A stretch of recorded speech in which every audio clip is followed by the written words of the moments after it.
Bienvenue au podcast de Label Mariage. Ici, nous informerons les futurs mariés et ferons briller les meilleurs fournisseurs de Québec. Conseils, astuces, tendances mariage, on vous dit tout. C'est parti pour un nouvel épisode de Label Mariage. Aujourd'hui, dans Label Mariage, on plonge dans l'univers des images avec Dominique Filion. Vidéaste et photographe reconnu pour son approche cinématographique et authentique, Dominique capture des émotions brutes, des instants volés et des paysages sublimes.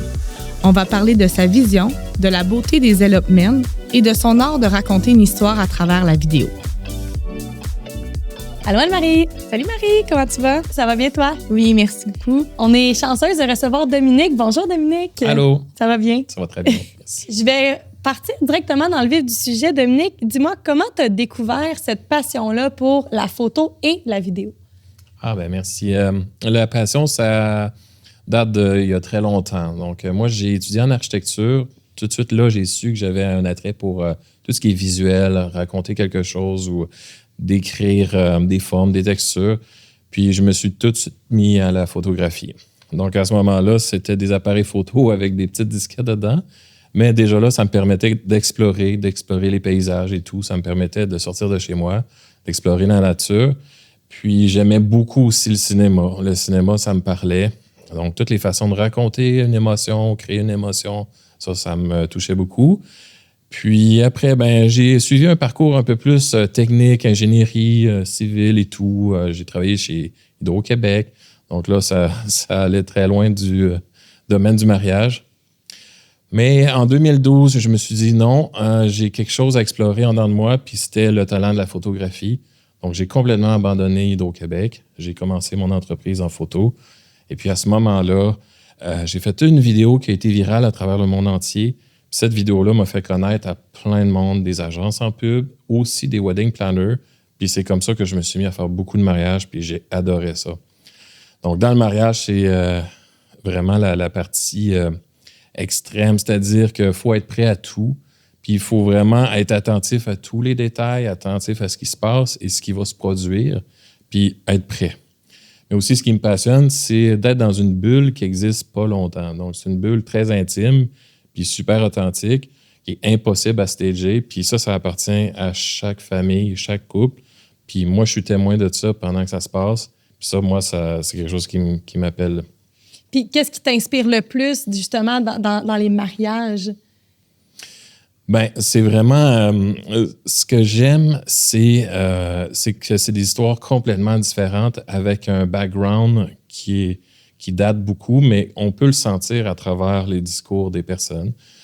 Fait que des fois, je vais filmer, donc je vais enregistrer les speeches, puis là, je vais les écouter, puis je vais être ému par ces speeches-là. Ça se peut que je verse une petite larme en même temps que tout le monde, mais j'aime vraiment beaucoup découvrir...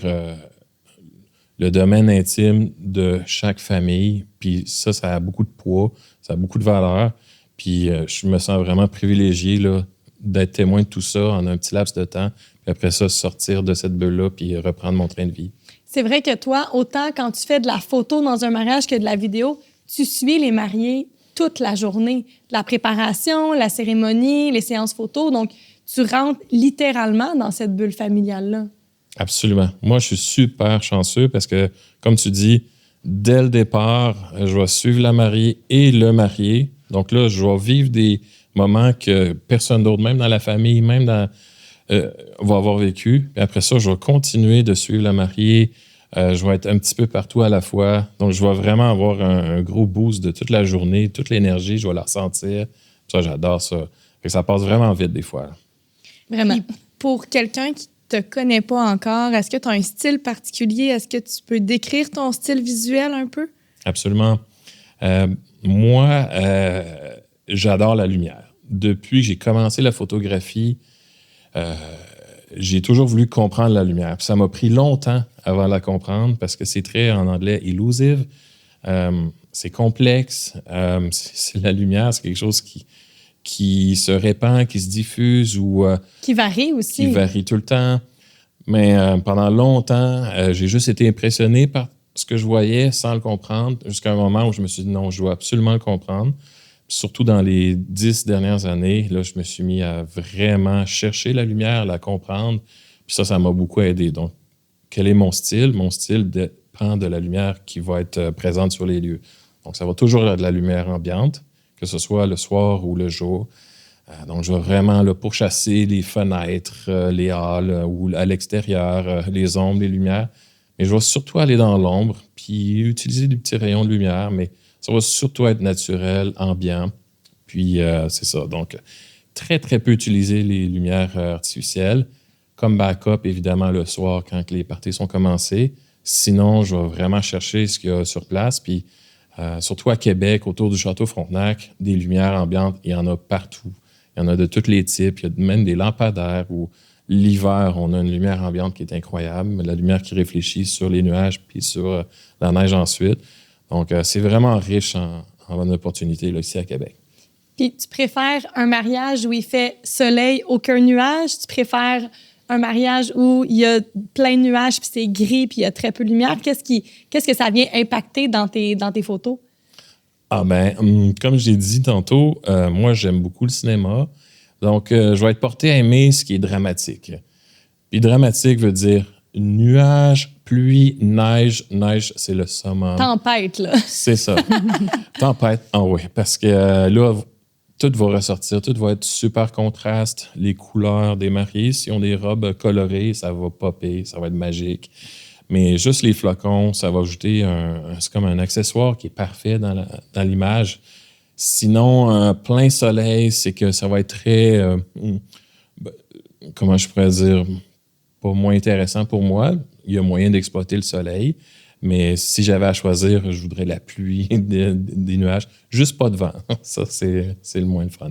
Sinon, on peut quand même l'utiliser. S'il y a du vent, on va faire quelque chose avec les cheveux dans le vent. Il y a toujours des positions, mais si j'avais un choix, je veux du dramatique, des éclairs s'il y en a. Puis c'est avantageux parce que c'est souvent avantageux ou plus rassurant, je vais mieux m'exprimer, parce que c'est souvent quelque chose qui stresse les mariés. Là, s'il pleut mes photos ou s'il ne fait pas assez soleil, mais si toi, tu dis non, moi, c'est avec ça que je travaille puis que je peux vous emmener à tel endroit, bien, on dirait que ça va apaiser un peu ce petit stress chez les mariés du fameux plan B, là, comme on parle. Bien, je comprends que dans la technique, il y a des situations qui peuvent stresser les clients par rapport au fait qu'il y a une cérémonie, elle doit être quelque part, c'est à l'extérieur. Je comprends que ça, c'est énormément stressant. Sinon, je souhaiterais tellement que les mariés soient jamais stressés par rapport à la température, parce que nous, les photographes, vidéographes, on va exploiter la lumière où elle est, comment elle est, puis après ça, on va s'amuser. Et je comprends que des gens, peut-être qu'ils attribuent la pluie à du malheur, mais en photo, ça ne l'est pas du tout. Puis, il y a beaucoup de gens maintenant qui se marient l'hiver.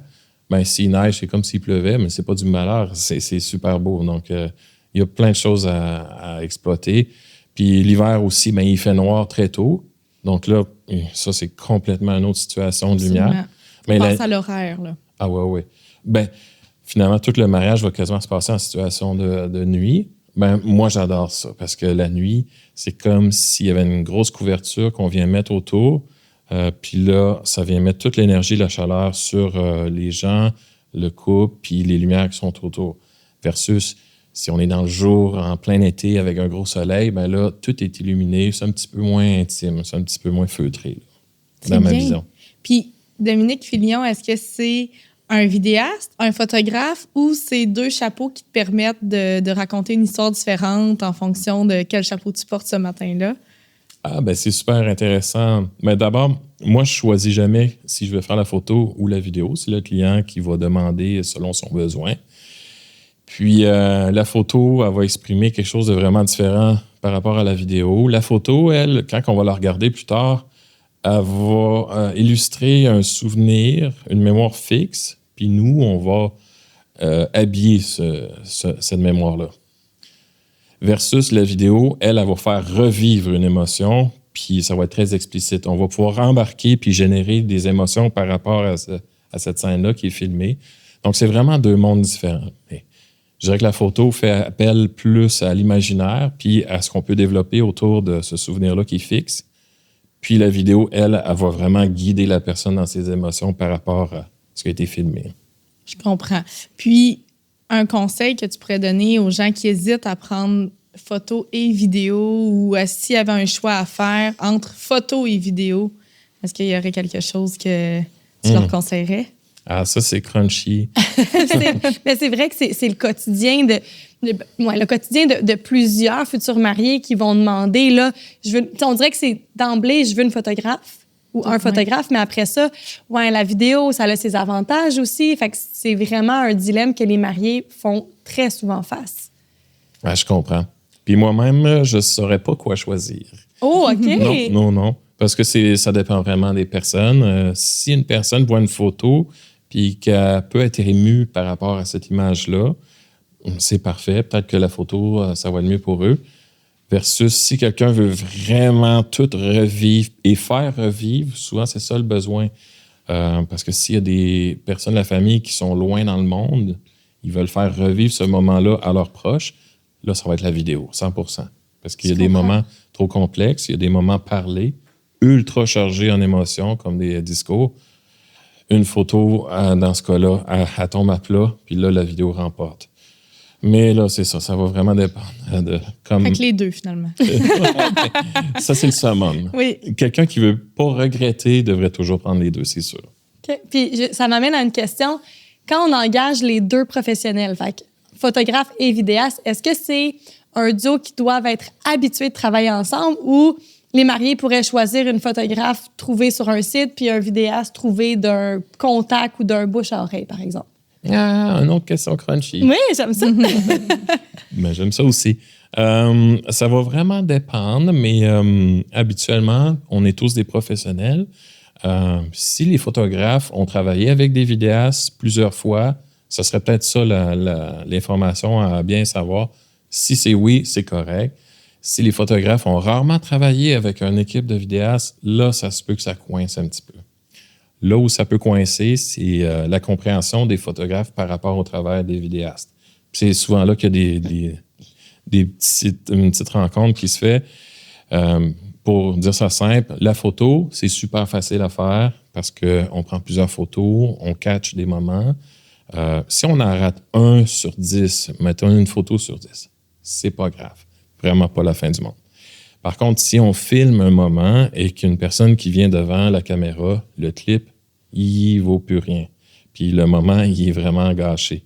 Donc, puis ça, on peut pas le reprendre. Mais on veut pas. Tu veux pas dire, on va recommencer ton first look, réessuie tes larmes, 3, 2, 1, action. On veut pas avoir un mariage stagé dans un sens. Ben surtout pas stagé parce que les clients des mariages, c'est pas des acteurs, c'est des gens de la vie de tous les jours. Puis on veut que leur vraie émotion se passe une fois, puis après ça, on passe à d'autres choses, puis pour alléger l'horaire aussi. Mais c'est ça. Donc, les photographes doivent vraiment savoir respecter l'image. Aussi avec les flashs, il y a des moments où on peut utiliser le flash. Il y a des moments que si on utilise le flash, on peut complètement gâcher le travail du vidéaste. Fait qu'il y a plein de petites choses comme ça.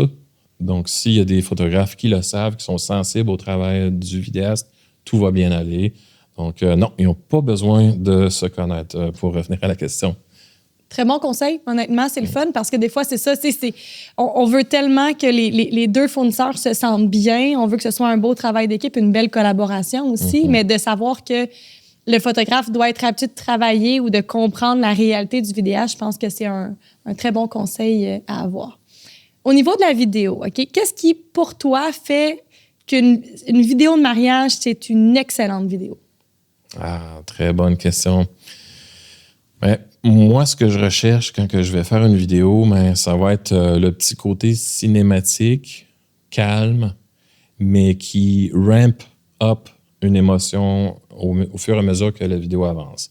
Donc, si j'ai ça dans une vidéo, pour moi, ça va être super bon. Puis moi-même, ça va m'émouvoir dans mes propres vidéos que je fais. Si ça reste sur une ligne droite tout au long, bon, là, ça va plus tourner comme un documentaire.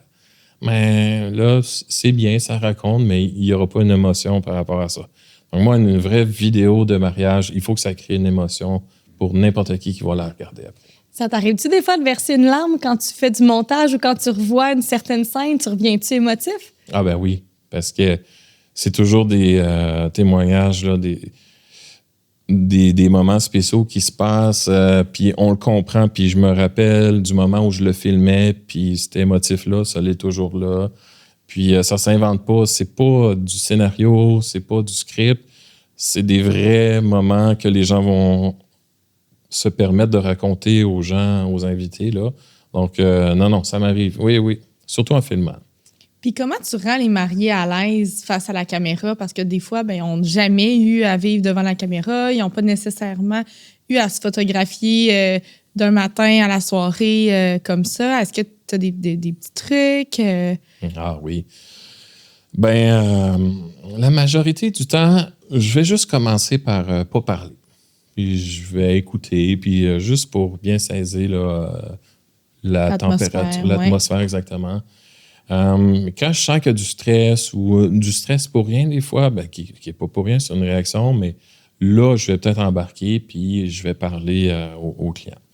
Mais l'essentiel, ça va être que je veux que les gens sentent que je ne m'attends pas d'eux qu'ils sachent quoi faire et tout quoi faire. Je vais débâtir ça souvent la bouche ouverte, en la partant. position, les cheveux. Non, c'est ça. Je veux pas qu'ils pensent à ça. C'est pas des mannequins, là. Je vais leur demander qu'ils redeviennent comme ils sont au quotidien entre eux. Parce que ça va être ça qui va être le plus beau, puis qu'ils savent le mieux faire. Aussitôt qu'ils me demandent, là, je ne sais pas comment me placer, je vais leur dire, pense plus à moi, je suis plus là, restez comme vous êtes. Puis là, à ce moment-là, petit à petit, ça va commencer. Puis je vais être assez discret aussi. Je vais m'éloigner des fois. Puis là, ils vont venir, là, ils vont se parler. Puis là, je vais les laisser se parler entre eux. Puis là, ça démarre. Souvent, ça démarre tout seul. Puis là, ça va bien pour le reste de la journée. Mais je vais vraiment commencer doucement, sensible. Puis après, ça va souvent bien. Fait que c'est fluide comme approche et tu vas aller filer l'émotion, comment ils se sentent aussi. Puis là, c'est comme ça, après ça, que tu adaptes ta caméra. Là. C'est ça, parce qu'au début, quand on arrive, là, c'est toujours un petit stress de l'inconnu. Puis les gens visualisent aussi chaque scène de la journée. Mais c'est pas le moment pour commencer à dicter quoi faire ou diriger. J'aime mieux qu'il y ait un petit repos. Puis après ça, je m'assure aussi que les gens sont réceptifs. Des fois, ils ne sont pas dans un moment où c'est bon de recevoir quoi que ce soit. Donc là, je vais juste faire du documentaire. Là, il y a beaucoup d'opportunités aussi juste dans les scènes que je peux prendre. Puis c'est ça, c'est pas nécessaire qu'ils reçoivent une indication ou quoi que ce soit. Oui, quand on va aller faire un photo session de couple à l'extérieur, là, ça va être plus où je vais les guider, ou la photographe, ou moi, je vais les guider. Sinon, au tout début, là, c'est là qu'il y a un petit moment que je vais laisser pour laisser reposer les poussières. S'adapter aussi à avoir autant de monde. Là, on arrive dans la préparation, on a le coiffeur, la maquilleuse, les demoiselles, il y a beaucoup de monde autour. Fait que juste de laisser un peu le temps d'assimiler toute cette présence-là, cette fébrilité-là qui est autour de nous. C'est ça. Mais c'est vraiment dans la lecture de la pièce. Des fois, les personnes sont super excitées puis sont prêts à ça. Là, c'est complètement différent. Là, je vais embarquer puis on va s'amuser. Puis je vais montrer l'excitation. Puis là, ça va vraiment être une journée complètement différente. Donc, c'est vraiment selon comment je vais sentir que les gens sont en arrivant. Puis, est-ce que tu as déjà vécu des situations que ça s'est pas passé comme prévu, puis finalement, tu en as retiré des résultats magnifiques? Ah oui, j'en reviens souvent aux météos spéciales. Souvent, les gens sont un petit peu déçus parce que les plans ont changé. Ils n'ont pas eu ce qu'il y avait dans leur visualisation. Mais là, en fin de journée, je vais essayer de faire changer l'horaire. Je vais aller parler au wedding planner. Je vais leur demander, j'ai-tu un 15 minutes ici? Si c'est oui, là, je vais être super heureux. Puis après ça, je vais aller exprimer l'idée aux clients. Si les clients disent oui, je les apporte avec moi. Souvent, on sort du Château Frontenac, on s'en va dans la pluie, on trouve un parapluie. Puis là, on va profiter de ce moment-là qui est vraiment spécial. Donc, des photos sous la pluie, c'est tellement beau. On va en profiter, puis on va comme faire un pied de nez à la température qu'il y a eu dans la journée. Donc, il y a toujours des opportunités. Là. Même quand il y a des choses qui ne vont pas comme supposé, on peut toujours tourner ça à notre avantage. Puis là, tu parles beaucoup du Château Frontenac. Est-ce que c'est parce que tu photographies puis tu fais des vidéos souvent là-bas? Est-ce que tu te déplaces à travers les salles? Absolument. Donc, juste pour faire un petit bond dans l'histoire, quand j'étais adolescent, je me promenais en vélo beaucoup, de Val-Bélair jusqu'au château. OK, c'est quand même Une petite promenade. une petite promenade. Ouais. Et puis, je tournais le soir, puis moi, ça m'impressionnait, cet endroit-là. Puis, je me disais, un jour, je vais travailler autour de cet endroit-là. Puis, c'était clair. J'ai vraiment travaillé partout au Québec pour finalement travailler à l'intérieur du château. Donc, je dirais 80% de mes mandats aujourd'hui sont au Château Frontenac, autant dans le mariage que d'autres univers, marketing ou corporatif. Donc, je suis vraiment chanceux, je m'amuse beaucoup. Mais oui, les mariages sont souvent au château. J'aime que ce soit là pour les clients. Puis tu connais les raccoins, comme tu disais tantôt, la lumière, tu parlais de lustres, de fenêtres. Fait que là, clairement, là, toi, tu connais par cœur les petits raccoins que tu es capable d'amener, puis ça améliore l'efficacité aussi, sûrement lors du planning, pour que les photos soient efficaces. Là, des fois, tu peux arriver, puis là, il y a beaucoup de touristes à tel endroit. Hey, venez-ça, c'est pas grave, on va aller à tel endroit. Oui, donc ça doit être un enjeu. là. Ah oui, ah oui. Mais moi, je dirais que ça fait 10 ans que j'en fais au château, puis jamais je vais avoir quelque chose de pareil. Donc, juste avec les saisons, le flow tourisme ou l'absence de tourisme, les météos complètement différentes, puis les endroits dans le château, mais les endroits autour du château, il y en a tellement, puis sont différents. Des fois, il y a des tapis de feuilles oranges dehors. Go, on l'exploite. Sinon, à l'intérieur, il y a plein de petits raccoins, en effet. Puis oui, il y a beaucoup de choses qui changent à l'intérieur du château, du corpo ici. Ben là, il faut s'éloigner de ça. Des fois, il y a 2 mariages. Alors, il faut faire attention. Il ne faut vraiment pas que les 2 se voient. Mais il y a plein de raccoins. Juste une petite anecdote. J'ai fait un mariage cet été. Puis, il y a une mariée et toute la famille m'appelait It's the Quebec Mayors. Parce que j'aime ouvrir des portes qui ne sont pas supposées être ouvertes. OK. Puis amener les mariés à des endroits, que ce soit à l'extérieur, dans la ville de Québec, me stationner un petit peu partout, plus ou moins légalement. Mais les clients aiment ça parce qu'on s'en permet. C'est un moment spécial. C'est un mariage. Oui, Rendu oui. là, le policier va dire non, c'est des mariés, on a le droit. C'est ça. Mais je leur dis, je suis très chanceux, j'ai jamais de contravention. Je sais pas pourquoi. On est là tellement pas longtemps. Mais bref, ouais, j'aime ça me promener, exploiter tous les lieux. Mais le Vieux-Québec, c'est un endroit qui est tout petit, mais qui est tellement riche dans toutes les... Tellement. Il y a tellement de raccoins magnifiques. Puis, tantôt, tu as parlé de touristes. Comment que tu gères? Parce qu'on s'entend que le Château Frontenac, on dit souvent que c'est l'hôtel le plus photographié au monde. Il y a beaucoup de gens qui vont se déplacer, qui vont dormir au château, mais qui vont aussi rentrer au château juste pour voir le Château Frontenac. Fait que des fois, ça doit être un enjeu quand on essaie de faire un événement privé à travers ces touristes-là. Ah, je comprends. Mais c'est quand même bien privatisé, l'hôtel. Donc, il va y avoir un flot de touristes, oui, l'été, dans le lobby et tout. Mais quand on a des clients, on va avoir plein d'autres endroits qu'on peut passer, des fois même à travers des cuisines ou des endroits inusités. Sinon, à l'extérieur, je vais vraiment demander aux clients si ça leur dérange ou non. S'ils viennent de loin, puis que je veux m'assurer qu'ils savent que si on va sur la terrasse du Frein, par exemple, que ça se peut qu'il y ait des gens qui demandent de prendre des photos avec. Puis ça, j'ai toujours trouvé ça un petit peu déplacé. Comme si c'était des vedettes, là, tu sais. Je peux faire un autographe. Ouais, c'est ça. Aïe, aïe, c'est pas le moment. Ouais, c'est vrai, c'est dérangeant. Pourquoi ils font ça? Oui. Je sais pas. C'est ça, mais moi, je veux qu'ils sachent que ça peut arriver. Tu te prépares d'avance. Oui, s'ils acceptent ça puis qu'ils veulent un bain de foule, OK, on va y aller. Puis là, il va voir cet aspect-là autour d'eux. Mais si t'aimes pas avoir les yeux vers toi, On trouve un autre t'es pas à endroit. bonne place. Là. Oui, Exactement. parce qu'à la terrasse du Frein, clairement, là, puis ils vont se faire prendre en photo aussi. Fait que si tu veux que ce soit privé, ça ne sera plus. Là. Ouais. En effet. Mais il y a plein de petits raccoins, comme les escaliers qui vont traverser jusqu'au parc Montmorency. Donc, on peut quand même voir le château, mais avoir des belles escaliers, des beaux arbres qui couvrent le reste du background. Fait qu'il y a plein d'options. C'est pour ça que j'aime le château. Je comprends. Puis, pour toi, c'est où tes endroits coup de cœur pour filmer ou photographier des mariages? Tu avais, mettons, à m'en donner 3 dans le Vieux-Québec. Dans le Vieux-Québec, mais là, si j'avais vraiment là, carte blanche. Oui, carte blanche. Oh, il y a un endroit un peu spécial qui est le quai à la place des Canotiers. Si Une belle soirée d'automne, pas de vent. Il y avait plein de chandelles là, puis une cérémonie avec la vue sur le Vieux-Québec. Une demande en mariage. Demande en mariage aussi. N'importe quel petit événement là. Puis il y a un petit endroit qui est gazonné à côté. Donc, on a le fleuve qui est en arrière. On a l'impression de flotter, mais on a le background qui est absolument magnifique, plus la vue sur le château. Et puis, c'est privé aussi. Donc, ça, c'en est un. Sinon, le parc des gouverneurs à côté du château.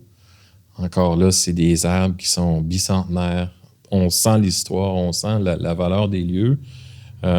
Puis là, on est vraiment au cœur. Là. On est à côté, puis on est proche du château si on a besoin de rentrer après. Puis après ça, je dirais que la grande salle de bal, c'est un de mes coups de cœur. En soirée, aussi des petites tables, plein de chandelles encore. Là, on se sent vraiment au milieu du monde, là, sur le top de la colline, au château. Meilleur endroit sur Terre. Par rapport à Québec aussi, qu'est-ce qui, pour toi, parce que là, je t'entends parler, je pense que tu as quand même un amour pour Québec. Qu'est-ce qui la rend photogénique, selon toi? Ah oui, ben ça, c'est une bonne question parce que j'ai choisi Québec pour une raison, plusieurs raisons, mais Québec est romantique et sécuritaire. Et ça c'est quelque chose qui fait une grande différence avec les villes comme Montréal ou autres. Puis c'est très intime aussi. On peut sortir, on peut aller marcher, puis je vais sentir que mes clients sont en sécurité, puis qu'on va pouvoir rester dans la bulle romantique. Ça, c'est vraiment important. Donc, même on peut s'évader, aller dans le coin du séminaire. Je vais savoir qu'on peut passer par n'importe quelle petite ruelle, puis qu'on va être comme dans un petit film, ou aller à la Place Royale en bas. C'est ça. Comme j'aime beaucoup le cinéma, si je me sens comme si on est dans un film, ça va vraiment m'aider dans mes photos aussi. Là. Ça va me donner plein d'opportunités. Sur un autre sujet, en tant que fournisseur du domaine du mariage, on parle beaucoup de la collaboration entre fournisseurs. C'est quoi l'importance que tu accordes à la relation entre fournisseurs? Là, on a parlé entre photographes, vidéastes, mais avec les autres corps de métier. Super de bonne question. Le lien essentiel va surtout être avec les wedding planners. Ce lien-là, il est vital.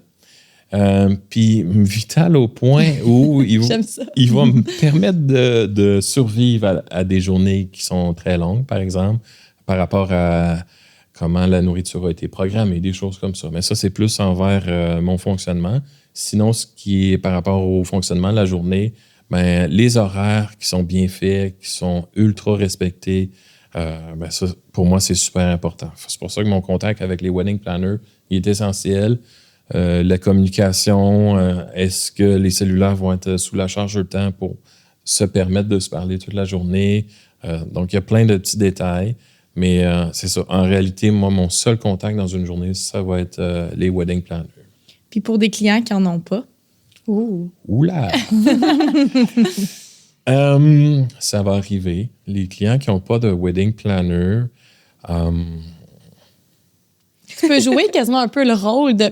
Sans dire le rôle d'une planner, mais tu vas les conseiller dans l'horaire parce que vu que tu les suis toute la journée, j'imagine qu'ils doivent te demander ton opinion. Est-ce que ça fait du sens? Parce que de mon côté, le rythme des photos est primordial. Je ne vais pas vous mettre un 30 minutes de séance photo quand on construit l'horaire, quand je sais que vous en avez besoin d'une heure ou d'une heure et demie, puis de ne pas vous sentir à la presse. Donc, j'imagine que tu dois les conseiller un petit peu sur le temps de photo que tu as besoin. Tu me rappelles un super de mon point. Il y a quelque chose que je vais les informer avant le mariage, puis qui m'ont informé qu'il n'y aura pas de wedding planner. Je vais les informer que ça se peut qu'il y ait une variation dans les livrables. Si c'est de la photographie, ça se peut qu'il y ait moins de photos. Ça va être ça la conséquence de ne pas avoir un wedding planner ou une wedding planner. Pourquoi?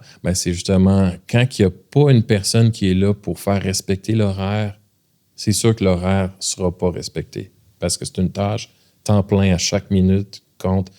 Donc, s'il n'y a pas de wedding planner, ça se peut que les minutes qui étaient accordées au photoshoot du couple soient complètement écrasées ou qu'il y ait plusieurs petites sessions comme ça qui soient écrasées, ce qui résulte en une baisse du nombre de photos qui va être donné au client. En vidéo, ça paraît un petit peu moins parce que c'est des clips qui sont éparpillés comme ça dans une vidéo, mais en photo, ça paraît beaucoup. Mais ça, quand le client l'accepte, ça va bien après. Puis après, pendant la journée, c'est sûr que je vais l'aider. Une petite anecdote, ça se peut que moi, je transporte le cellulaire de la mariée dans mon sac parce qu'elle a une robe et elle n'est pas supposée avoir de cellulaire sur soi. Donc, je vais rester proche de la mariée pour qu'elle puisse faire des appels. Mais c'est là que recevoir des appels recevoir aussi. des appels. Mais là, son cellulaire va être sur vibration. C'est sûr que moi, je vais être en train de faire des photos. Je ne pourrais pas gérer son cellulaire. Tu réponds pas au téléphone? Je ne vais jamais répondre à pas son... les appels. Non. OK. Je réponds bien, c'est tout. Mais c'est là qu'on voit que, pas de communication. Alors, la journée peut prendre des courses différentes. Le taux de stress peut augmenter. Quand le stress augmente, la mémoire s'efface dramatiquement. Puis c'est ça la conséquence que je pense de ne pas avoir de wedding planner va faire passer la journée d'une façon vraiment différente. Puis les étapes, quand les gens communiquent avec toi, est-ce que, là, la première fois, vous faites une petite rencontre, là, vous faites le choix, vidéaste, photographe. C'est quoi un petit peu les étapes pour se rendre au jour J? Ça va se passer principalement par email. Pourquoi? J'ai beaucoup de clients qui viennent de d'autres pays, oui. États-Unis et Europe et autres. Donc, à moins qu'il se soit prévu un petit voyage d'engagement avant, là, on va se rencontrer, on va aller prendre un cocktail au château. Sinon, ça va se passer par email. Puis, je vais demander l'horaire quand il va être disponible. Puis là, je vais analyser l'horaire, je vais voir s'il y a mes petites zones importantes comme la session de photo, puis s'il y a assez de temps pour ça, si le trajet est correct, s'il y a des éléments critiques comme des cérémonies qui seraient loin du lieu de la réception ou de la préparation. Ça, je vais regarder ça. Il y a des événements aussi pendant. Tu sais, des fois, il peut y avoir une course de vélo dans le Vieux-Québec ou le Grand. Ouais. Donc là, juste de calculer le stationnement, le déplacement, le trafic, ça, c'est quelque chose qu'il faut prendre en considération. Oui, puis ça, je t'avoue que ça, moi, j'ai jamais pensé regarder. Donc, raison de plus de s'équiper de wedding planner. Parce que moi-même, je me fais toujours surprendre. J'arrive, il y a une course. Il y a des manifestations. Mais il y a des événements qui apparaissent comme ça.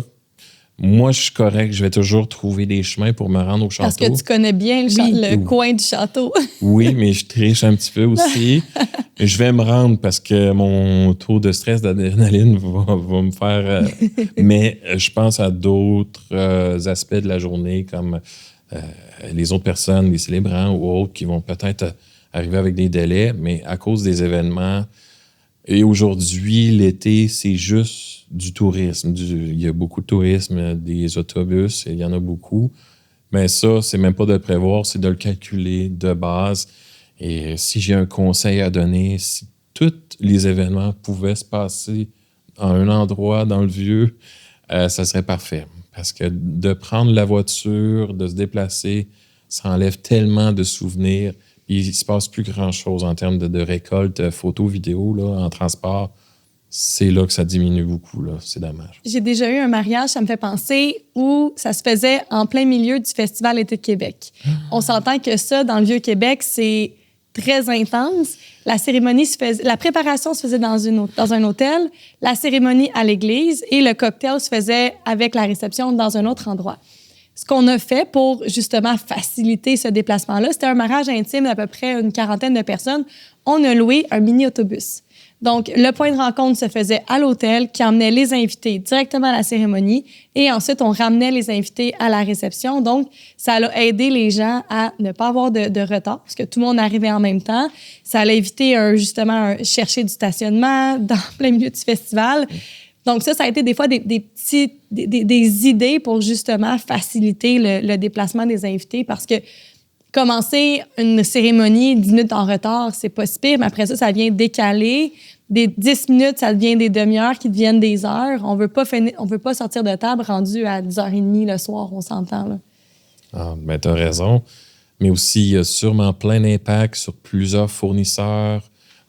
Plus que l'horaire avance, plus que des retards s'accumulent. Mais ça a des impacts sur les fournisseurs en fin de soirée, les DJ, les repas, les services et tout. Mais si les clients savent l'importance de ces petits retards-là, c'est sûr qu'ils vont accorder une grande valeur au wedding planner. Tu parlais tantôt de mariage avec des futurs mariés qui viennent de l'extérieur. Est-ce que quand ces gens-là viennent à Québec, est-ce que c'est des grands mariages, des petits mariages? C'est vraiment varié. OK. Puis c'est ça que j'adore. Il y a une grande diversité. Puis moi, je veux vraiment accorder une valeur égale à tout ça. Je dirais que les plus beaux moments, c'est les mariages qui étaient seulement que 2, OK. qui pouvaient venir de l'Australie. Wow. Fait que ça, c'est des elopements, si je me trompe pas. Elopement. OK. Mais en plus, qu'il y avait tellement pas de personnes que je devais mettre mon appareil photo sur la table pour aller signer, pour être un des 2 témoins. Wow. Ouais. Ça, j'adore ça, parce que là, Wow. je suis vraiment Oui. partie intégrante de leur histoire, de leur récit. Mais je trouve ça beau que des personnes se disent on se détache parce qu'il y a des situations familiales de tous les types dans la vie. Mais il y a des gens qui se disent notre amour est plus important que tout. On va le vivre puis on va le célébrer Juste ensemble. Ouais, ensemble. Puis ça, ce que ça fait dans un horaire, c'est qu'il y a Il n'y a beaucoup. pas moins de retard, en tout cas. Non, il n'y en a pas, mais on va profiter de la ville, on va profiter de tous les moments, puis je sens que les couples sont heureux, vraiment, puis ils vivent un moment, puis ils préparent des petites choses un pour l'autre, ça c'est super beau, super romantique, versus des très, très gros mariages où il y a beaucoup de temps qui est accordé au groupe, au grand groupe. Les photos de groupe après la cérémonie, ça peut drainer beaucoup de temps, mais c'est des photos qui sont essentielles pour les clients, qui sont moins artistiques. Donc, c'est sûr que nous, les photographes vidéastes, c'est plus pas monotone, mais Oui, je comprends. Placez-vous, montre, Ouais. votre en avant. on s'exprime moins d'une Ouais. façon artistique à ce moment-là. Mais c'est ça. Fait que j'aime bien les petits mariages, quoique les gros mariages, c'est des gros blasts, j'adore aussi. Là. Fait que si tu avais à choisir entre un gros mariage et un elopement, tu irais vers l'elopement?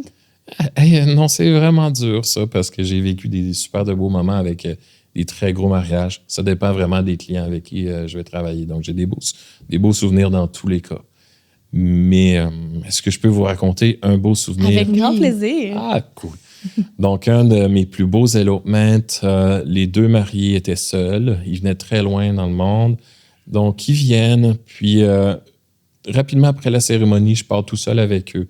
Donc là, je suis comme un géo. Puis là, je vais les faire parcourir. Puis c'était l'hiver, le soir.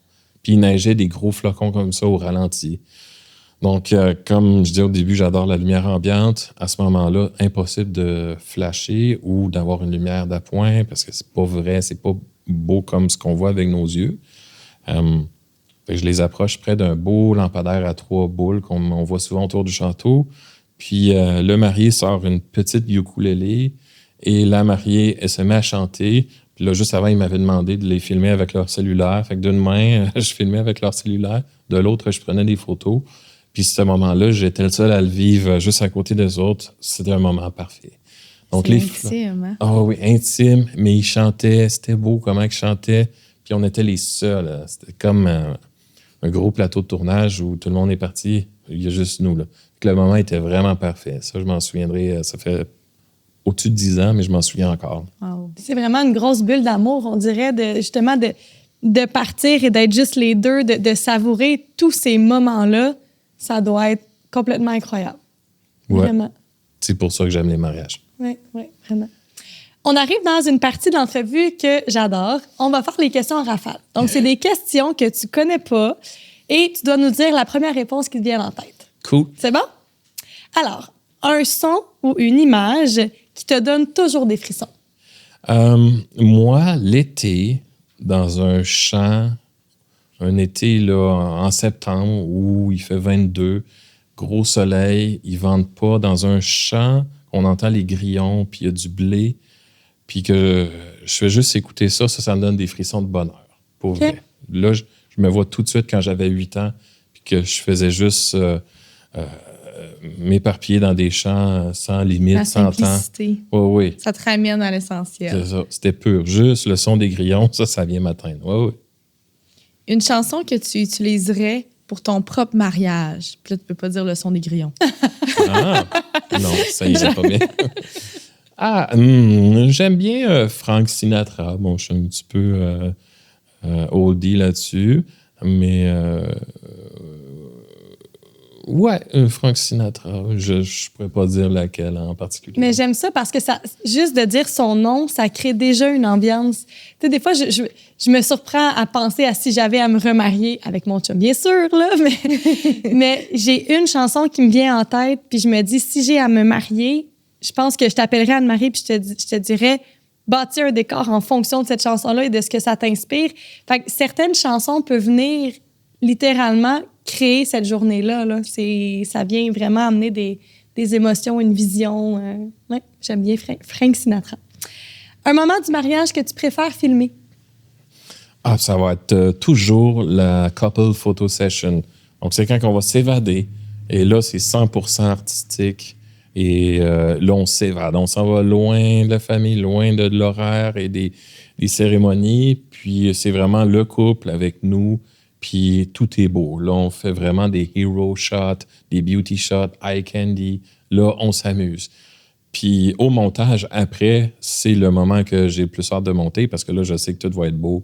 Des shots en slow motion, ça va toujours être magique. Là. C'est sûr que c'est le meilleur moment.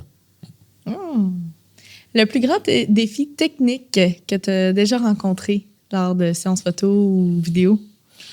Comme je l'ai dit tantôt, la photo, c'est facile. Donc, c'est pas dans la photo, ça va toujours être en vidéo, c'est très, très technique. Ben, c'est cet été, j'ai eu un mariage à la basilique Notre-Dame, qui est magnifique, pour un très, très gros et très, très beau mariage. J'ai eu à installer 5 caméras. J'avais aussi mon caméraman, qui est un pro de Montréal. Donc, j'ai eu à regrouper vraiment la crème. Mais il y avait 5 captures d'images en même temps qu'il y avait 12 prises de micro un petit peu partout. Donc, il y a plusieurs canaux sur plusieurs caméras, mais en plus, il y en avait sur chaque caméra éparpillée. Plus, il y avait 4 autres micros sans fil un petit peu partout que j'avais tapé sur d'autres micros un peu partout dans la pièce, dans l'église. Donc, ça, là, d'avoir 10 minutes pour installer tout ça à la course en pleine journée d'été avant que ça commence. Puis j'ai toujours le stress de jamais retarder un seul horaire. Mais là, ça y allait, là, vraiment. Puis après ça, ben c'est pas fini encore. Là, il y a toujours l'aspect montage. Ben là, d'avoir 12 tracks audio à gérer avec 5 canaux vidéo, là, c'était le bouquet final. C'était quelque chose, ouais. Effectivement. Le lieu de rêve où tu voudrais tourner un mariage? J'aime beaucoup Québec. Je suis plate. Ah ouais? Ouais. Je sens que les autres endroits dans le monde, on se fait une idée de la beauté de tout ça. Oui, puis dans les films, c'est beau. Mais à Québec, je sais que c'est beau parce que je l'ai vu plusieurs fois. Puis dans toutes les météos possibles, dans toutes les saisons possibles. Donc là, je suis rassuré à 100%. Et si j'avais à investir, je sais que tout irait bien puis que ça va être beau puis confortable puis qu'il n'y aura pas de situation un peu qui pourrait gêner mon mariage. Mais t'es fidèle à toi-même, avec tout ce que tu as dit, en tout cas. Si tu pouvais filmer un mariage d'une célébrité, ce serait qui et pourquoi? Je dirais, juste pour pas tricher dans la question, ce serait pas des célébrités en tant que telles, mais si c'est des célébrités, j'aimerais que ce soit des personnes âgées. Parce que ils ont beaucoup de vécu, je veux sentir ce vécu-là. Puis, leur histoire, c'est ça. Puis je veux que ça fasse 60 ans qu'ils sont ensemble, puis je veux enregistrer ça, puis je veux voir leurs rides, puis leurs yeux, puis leurs regards, je veux tout voir ça, là. Donc, oui, je voudrais filmer des personnes que ça fait très longtemps qu'ils sont ensemble. C'est beau! Mais oui, c'est beau. Vraiment. Merci, Dominique, d'avoir accepté notre invitation. Mais merci à vous autres, c'est vraiment le fun. Merci. Puis si des futurs mariés veulent communiquer avec toi pour avoir tes services, que ce soit photographe, vidéaste, de quelle façon ils communiquent avec toi? Par mes 2 sites web. Mais en mariage, ce serait dfmotionwedding.com. OK. Puis à partir de là, il y a toutes sortes d'informations sur ce site-là. Puis moi, je vais pouvoir prendre en contact avec eux, les diriger, les aider. Ah, génial. Merci beaucoup. Merci à vous autres. Merci. Merci à tous d'avoir été à l'écoute. Et on se retrouve très bientôt pour un nouvel épisode de La Belle Mariage.